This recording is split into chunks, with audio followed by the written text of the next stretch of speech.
short. Thank you. So when Nancy originally asked me if I would be willing to speak on the topic of courage in the face of loss, my initial response and my current response was to break out in cold sweat. I told her that public speaking takes a lot of courage, and I don't think of myself as a particularly brave person. I'm more of a piglet when it comes to taking risks. I dislike Class 4 whitewater. I like to keep the rubber on the ground when I'm riding my mountain bike.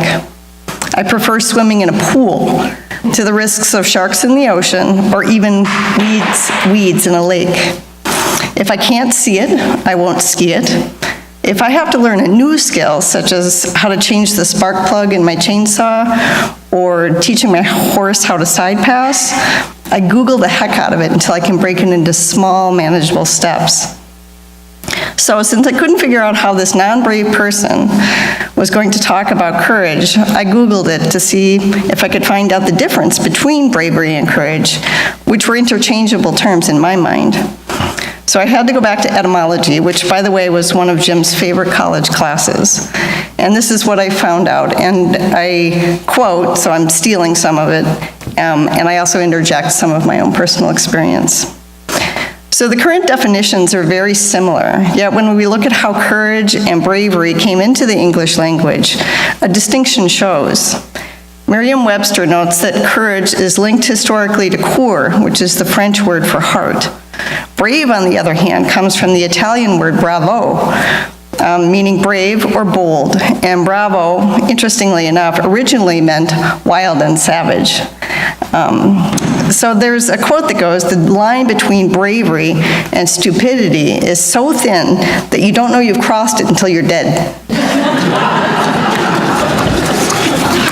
So that was the main takeaway when you consider the roots of the words. And bravery can be the split-second decision to run into a field filled with flying arrows, or descend into a Class 4 rapid without scouting it, or ride your bike on rough mountain trails even though your platelets are so low that you're a bleed-out risk.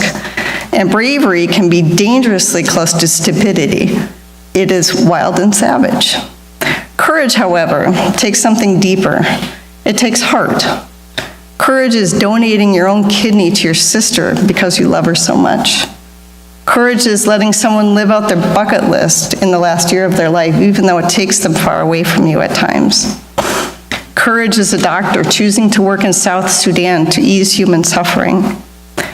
Courage is running for city council because you love your community and you care about its future. Courage is asking permission to build mountain trails for biking, getting turned down over and over again, and continuing to ask for the love of the sport and for the love of your community. Courage is thinking that love is still worth it, even after a disappointing marriage and a divorce. Bravery, on the other hand, is eating an earthworm because your friend dares you to. So how did I show courage in the face of Jim's brain cancer diagnosis? How was I courageous after he died? What did I do that took heart? Was I brave? Did I do things that were wild and savage? Jim was always a brave person, both before and after his cancer diagnosis. He was always pushing the risk window, whether it was on whitewater, backcountry skiing, or riding his mountain bike. But he also did those things with courage. He loved wild places, and he loved nothing more than sharing those wild places with the people he loved. Epic mountain bike rides, week-long river trips, Stinky Boy ski excursions, they were all as much about the people as they were about the place. I, on the other hand, took more of the behind-the-scenes roles, the ones that took more just dogged determination rather than courage or bravery. I packed the food for the river trips and gladly gave up the oars in the scary rapids. I ran behind the absent training wheels as the kids were learning how to ride their bikes. I took them to swimming lessons. I was happy to stay on the low-angle slopes in the backcountry when we were skiing, and very happily went back to the yurt early to get the fire going while everybody else took one last run. When Jim had emergency surgery to move his brain tumor, they took out a very large chunk of his left frontal lobe. Because he was walking and talking, everyone assumed that he came through relatively unscathed. He had incredible muscle memory for the things he loved to do. He had endless lists to remind him of who he loved to do those things with. There was one named bikers, there was one named hikers, there was one named boaters, and then there was one named music.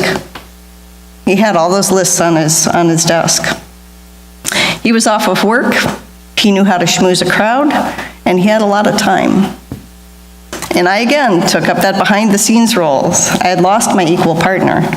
Jim was much like a 12-year-old, with a driver's license, a credit card, and free access to a woman that loved him dearly. I helped Jim and the community by default understand what his diagnosis meant and what his options were for treatment. With financial help from family and the community, I helped him live out most of his bucket list dreams. I drew the line at Bhutan, it was just too dang far away. I helped him to stay connected to friends and family via the activities and adventures that he loved, and then by writing about them. I kept working, I kept track of my college-age daughter, and I kept feeding my boys. As the tumor grew and Jim's brain became more and more rapidly diminished, he lost most of his bravery, but he never lost his courage.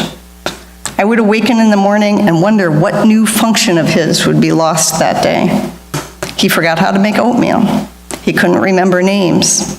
Eventually, he needed help walking, and talking was limited to very few words, which often didn't mean what he actually had said.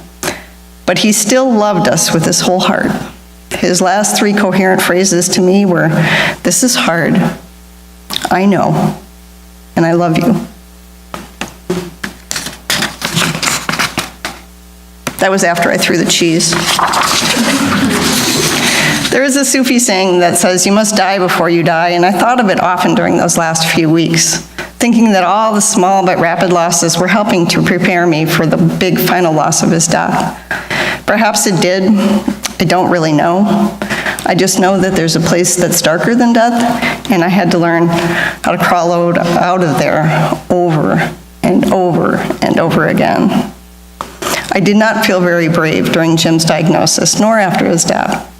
But I did do what had to be done, and I did it with my whole heart, because that was how I was taught to love.